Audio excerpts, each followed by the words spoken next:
100 കോടി സ്വപ്നങ്ങളുള്ള ഒരു രാജ്യം നക്ഷത്രങ്ങളിലേക്ക് നോക്കുമ്പോൾ എന്ത് സംഭവിക്കും? പുരാതനമായ ലക്ഷ്യബോധം ആധുനിക പ്രതിഭയുമായി ചേരുമ്പോൾ എന്ത് സംഭവിക്കും? ഇതിന് ലഭിക്കുന്ന മറുപടി 21ാം നൂറ്റാണ്ടിലെ ഏറ്റവും മഹത്തായ കഥകളിൽ ഒന്നാണ്. ഇത് വെറും ഒരു ദശാബ്ദം കൊണ്ട് ഇന്ത്യ നക്ഷത്രങ്ങളെ തൊടാൻ ശ്രമിച്ചതിന്റെ കഥയല്ല, മറിച്ച് അവയെ പിടിച്ചെടുത്തതിന്റെ കഥയാണ്. ബഹിരാകാശത്തെക്കുറിച്ച് നിങ്ങൾ കരുതിയതെല്ലാം മറന്നേക്കൂ. ഈ വിപ്ലവം സർക്കാർ ലബോറട്ടറികളിൽ മാത്രം ഒതുങ്ങി നിന്നില്ല. ഇതൊരു ജനകീയ മുന്നേറ്റമായിരുന്നു. ഇന്ത്യയുടെ ഇതിഹാസ ബഹിരാകാശ ഏജൻസിയായ ISRO ലോക റെക്കോർഡുകൾ ഭേദിക്കുമ്പോൾ പുതിയ സംരംഭകരുടെ ഒരു പുതിയ സൈന്യം ഇന്ത്യയിൽ ഉദിച്ചുവരുന്നു. തുർമു സ്പേസ് പോലുള്ള സ്വകാര്യ സ്റ്റാർട്ടപ്പുകൾ ഇന്ത്യയുടെ ആദ്യത്തെ സ്വകാര്യ ഉപഗ്രഹങ്ങൾ നിർമ്മിച്ചു. അഗ്നികുൽ കോസ്മോസ് ചെന്നൈയിൽ റോക്കറ്റ് എഞ്ചിനുകൾ 3D പ്രിന്റ് ചെയ്തു. ബെല്ലാട്രിക്സ് എയ്റോസ്പേസ് ബംഗളൂരുവിൽ ഇലക്ട്രിക് പ്രൊപ്പൽഷൻ സംവിധാനങ്ങൾ വികസിപ്പിച്ചു. ഇത് പുതിയ ഇന്ത്യയാണ്. സ്വപ്നങ്ങൾക്ക് പിന്നാലെ പണവും ഒഴുകിയെത്തി. 2600 കോടിയിലധികം രൂപ ഇന്ത്യൻ ബഹിരാകാശ സ്റ്റാർട്ടപ്പുകളിലേക്ക് ഒഴുകിയെത്തി. ഹോസ്റ്റൽ മുറികളിലെ ആശയങ്ങളെ ഭ്രമണപഥത്തിലെ യാഥാർത്ഥ്യങ്ങളാക്കി മാറ്റി. സന്ദേശം വളരെ വ്യക്തമായിരുന്നു. ഇന്ത്യയുടെ ബഹിരാകാശ ലോകം വ്യവസായത്തിനായി തുറന്നിരിക്കുന്നു. ബഹിരാകാശ ഗവേഷണ രംഗത്ത് സ്വകാര്യ മേഖല കുതിക്കുമ്പോൾ ISRO ചരിത്ര നേട്ടം കൈവരിച്ചു. ഓഗസ്റ്റ് 23, 2023 ലോകം ശ്വാസമടക്കി പിടിച്ചു നോക്കി നിന്നു. 2019 നിരാശയ്ക്ക് ശേഷം ഇന്ത്യ അസാധ്യമായതിനായി ലക്ഷ്യം വെച്ചു. ചന്ദ്രന്റെ ദക്ഷിണ ധ്രുവം ഒരു രാജ്യവും ഇന്നുവരെ എത്തിച്ചേരാത്ത ഒരിടം. ആ ലാൻഡിംഗ് വിജയകരമായിരുന്നു. ഇന്ത്യൻ സമയം വൈകുന്നേരം 6:04 ചന്ദ്രയാൻ 3 കൃത്യമായി ചന്ദ്രനിൽ ഇറങ്ങി. ചന്ദ്രന്റെ ദക്ഷിണ ധ്രുവം കീഴടക്കുന്ന ആദ്യ രാജ്യമായും ചന്ദ്രനിൽ വിജയകരമായി ഇറങ്ങുന്ന 4ാമത്തെ രാജ്യമായും ഇന്ത്യ മാറി.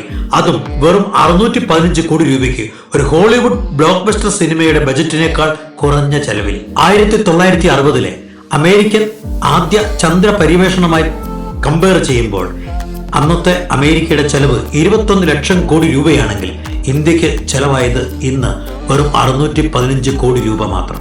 ISRO അവിടെ നിർത്തിയില്ല. സൂര്യനെ പഠിക്കാൻ അവർ ആദിത്യ L1 വിക്ഷേപിച്ചു. സ്പേസ് ഡെക്സ് ദൗത്യത്തിലൂടെ ബഹിരാകാശ ഡോക്കിംഗ് സാങ്കേതിക വിദ്യയിൽ പ്രാവീണ്യം നേടി. അമേരിക്ക, റഷ്യ, ചൈന എന്നിവർക്കൊപ്പം ആ വിശിഷ്ടമായ കൂട്ടായ്മയിൽ ഇടം നേടി. 2020 ആയപ്പോഴേക്കും 30-ലധികം രാജ്യങ്ങളുടെ 433 ഉപഗ്രഹങ്ങൾ ഭ്രമണപഥത്തിലെത്തിച്ച് ലോകത്തിലെ ഏറ്റവും വിശ്വസ്തമായ വിക്ഷേപണ കേന്ദ്രമായി ഇന്ത്യ മാറി. എന്നാൽ ഈ കഥ റോക്കറ്റുകളുടെയും റെക്കോർഡുകളുടെയും മാത്രമല്ല, ഇത് രൂപാന്തരപ്പെട്ട ജീവിതങ്ങളുടേതാണ്. ബഹിരാകാശ വിജയം നേടിയ ഓരോ രൂപയ്ക്കും ഇന്ത്യൻ സമ്പദ് വ്യവസ്ഥയ്ക്ക് 2.5 രൂപയുടെ നേട്ടമുണ്ടായി. ഈ വിപ്ലവം 96,000 നേരിട്ടുള്ള തൊഴിലവസരങ്ങളും 47 ലക്ഷം പരോക്ഷ തൊഴിലവസരങ്ങൾ സൃഷ്ടിച്ചു. ഇത് രാജസ്ഥാനിലെ കർഷകൻ ഉപഗ്രഹ വിവരങ്ങൾ ഉപയോഗിച്ച് തന്റെ വിളകളെ രക്ഷിക്കുന്നതാണ്. ഒരു വിദൂര ഗ്രാമത്തിലെ കുട്ടിക്ക് ടെലിമെഡിസിൻ വഴി നഗരത്തിലെ മികച്ച ഡോക്ടറുടെ ഉപദേശം ലഭിക്കുന്നതാണ്.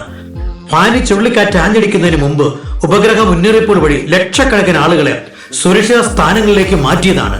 ഇത് ആത്മാവുള്ള സാങ്കേതിക വിദ്യയാണ്. ഇതെങ്ങനെ സംഭവിച്ചു? ദീർഘവീക്ഷണമുള്ള നേതൃത്വം. സർക്കാർ ചുവപ്പ് നാടയുടെ കെട്ടുപാടുകൾ പൊട്ടിച്ചെറിഞ്ഞു. സ്വകാര്യ കമ്പനികൾക്കായി ഇൻസ്പേസ് എന്ന ഏകജാലക സംവിധാനം ഒരുക്കി. വിദേശ നിക്ഷേപത്തിനായി വാതിലുകൾ തുറന്നിട്ടു.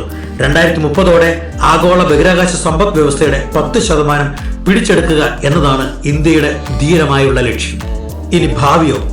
അതിതിലും വലുതാണ്. ഇന്ത്യയുടെ മനുഷ്യ ബഹിരാകാശ സംവിധാനമായ ഗഗൻയാൻ 2025 വിക്ഷേപിക്കാൻ ഒരുങ്ങുന്നു.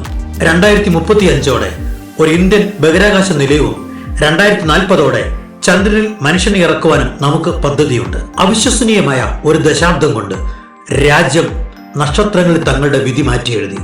ഏറ്റവും നൂതനമായ കാര്യങ്ങൾ ചെയ്യുവാൻ ഏറ്റവും സമ്പന്നമായ രാജ്യമാകണമെന്നില്ലെന്ന് ഇന്ത്യ തെളിയിച്ചു. ഇതൊരു ബഹിരാകാശ പദ്ധതിയേക്കാൾ വലുതാണ്. ഇതൊരു പുതിയ ഇന്ത്യയുടെ കഥയാണ്. ആത്മവിശ്വാസമുള്ള, ലക്ഷ്യബോധമുള്ള, തടഞ്ഞു നിർത്താനാവാത്ത 100 കോടി സ്വപ്നങ്ങളുള്ള ഒരു ജനത ഇപ്പോൾ 100 കോടി നേട്ടങ്ങളുടെ ജനതയായിരിക്കുന്നു. ഈ യാത്ര വിസ്മയകരമായിരുന്നു. പക്ഷേ ഇന്ത്യക്ക് ഇതൊരു ചെറിയ തുടക്കം മാത്രമാണ്.